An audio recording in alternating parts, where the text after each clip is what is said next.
네, 존경하는 김태우 위원장님, 외교통일위원회 위원님 여러분, 외교부 현안보고 기회를 주셔서 감사드립니다. 오늘 회의에서는 우리 대일외교 주요 현안인 정상방일 성과, 또 후속 조치와 강제징용 확정 판결 문제 해법에 대해서 보고드리겠습니다. 자료 1페이지입니다. 먼저 주요 성과입니다. 첫째, 정상 간 신뢰와 유대 구축을 토대로 양국 간 신뢰를 복원하였습니다. 양 정상 간 허심탄회한 소통과 개인적 신뢰와 친밀감을 제고하여 관계 개선 및 발전 의지를 양국 국민에게 명확히 발신하였습니다. 또한 셔틀 외교 재개 합의로 고위급 교류를 제도화하는 여건을 조성하였습니다. 둘째, 양국 간 현안의 포괄적 해결을 통해 실질 협력 기반을 확대하였습니다. 수출 규제 관련 1측 반도체 3개 품목 수출 규제 조치가 해제되었고, 우리 측 또한 WTO 제소 철회에 합의하였습니다. 화이트리스트 조치에 대해서도 조속한 원상 회복을 위해 긴밀한 대화를 지속키로 하였습니다. 대통령께서는 그간 종료 통보 효력 정지라는 불안정한 법적 상태에 있던 지소미아의 완전한 정상화를 선언하였습니다. 그리고 일본의 기시다 총리는 김대중 오부치 공동선언을 포함 역대 내각의 역사 인식을 계승한다는 입장을 명확히 하였습니다.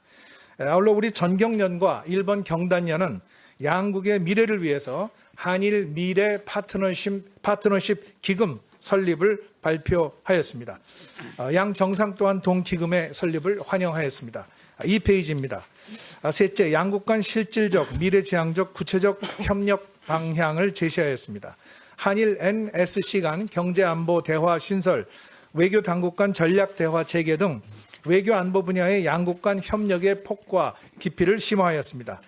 미래지향적 협력관계를 외교와 경제, 문화, 인적교류 등 각 분야로 확대시켜 나가자는 공감대를 확인하였습니다.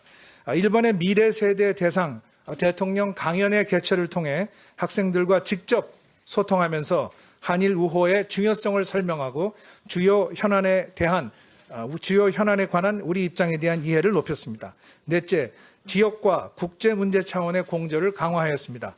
고조되는 북한의 핵과 미사일 위협 등 엄중한 국제 정세 하에서 보편적 가치를 공유하는 한일 양국 간 한반도 평화와 안정, 그리고 인태 지역과 글로벌 이슈에 대한 연대를 강화하기로 하였습니다.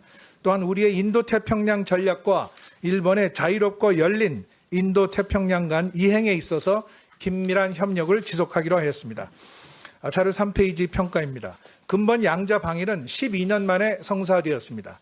정상 간 신뢰 제고로 협력의 기반을 다지고 미래지향적 관계 발전에 공감대를 확인하였습니다. 양국 간 협력 강화를 통해 동북아와 세계 평화에 기여하기 위한 토대를 다지는 계기를 마련했습니다. 대통령께서도 오늘 국무회의에서 말씀하셨듯이 이번 방일을 통해서 한일 관계를 복원하는 역사의 새로운 전환점이 마련되었습니다. 한일 관계 정상화가 우리 국민에게 새로운 자긍심을 불러일으키고 우리 국민과 기업들에게 커다란 혜택으로 돌아가도록 노력하겠습니다. 다음으로 후속 조치입니다. 무엇보다 연내 기시다 총리 답방 등 셔틀 외교 지속과 고위급 교류 소통을 활성화해 나가겠습니다. 히로시마 G7 정상회의 계기에 방문을 통해서 양 정상 간 신뢰와 협력의 대화를 이어나가겠습니다. 아울러 우리 안보실과 일본 국가안전보장국 간의 경제안보 대화 출범, 그리고 한일 외교 차관 전략 대화, 또 국장급 안보정책협의회 등을 제기할 것입니다. 강제징용 대법원 판결 관련 해법의 원활한 이행을 위해 피해자 및 유가족을 일일이 접촉하여 정부 해법에 대한 설명과 이해를 높이는 진정성 있는 노력을 지속하겠습니다. 관계부처와 협력하여 이번 정상 방일로 형성된 양국 관계 개선 모멘텀을 외교, 경제, 문화, 인적 교류 등 모든 분야로 확대해 나가겠습니다. 우선 오늘 지소미아의 완전한 정상화를 위한 조치를 완료했습니다. 관련한 제도적 불확실성을 제거하고 한일 군사정보 협력 강화의 발판을 마련하였습니다. 화이트리스트 조치의 최단 시간 복귀도 조속히 추진해 나가겠습니다. 한반도 및 영내 정세 관련 한미일 협력을 심화 확대하고 아울러 한일중 3국 정상대화를 추진하겠습니다.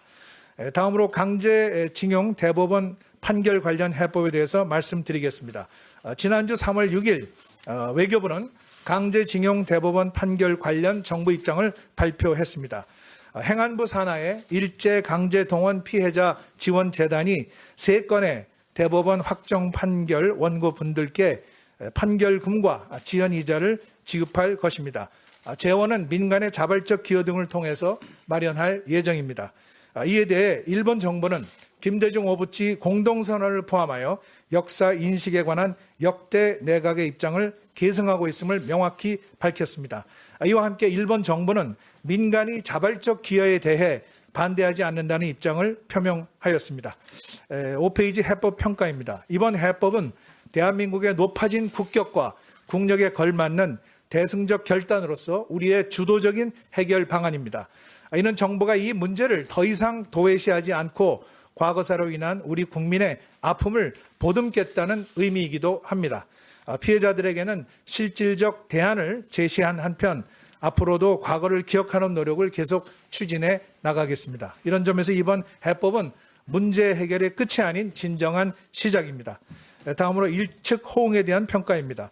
일본은 우리 결단에 일본 정부의 포괄적 사죄와 일본 기업의 자발적 기여로 호응하였습니다. 과거사에 대해서 일본으로부터 새로운 사죄를 받는 것이 능사가 아닙니다. 일본이 기존에 공식적으로 표명한 반성과 사죄 담화를 일관되고 충실하게 이행하는 것이 더욱 중요하다고 생각합니다. 일본은 민간의 자발적 기여에 대해서 특정 입장을 취하지 않는다고 밝혔습니다. 한일 관계의 미래지향적인 발전을 위하여 경제계를 포함한 민간이 자발적으로 기여하기를 기대합니다. 마지막으로 향후 추진 계획입니다.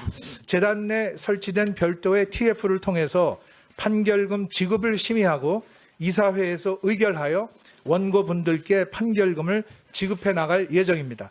동시에 정부는 재단과 함께 원고분들이 판결금을 원활히 수령하실 수 있도록 한 분 한 분 찾아뵙고 이해를 구하는 진정성 있는 노력을 계속해 나갈 것입니다. 이상 외교부 현안 보고를 마치겠습니다. 감사합니다. 예, 수고하셨습니다.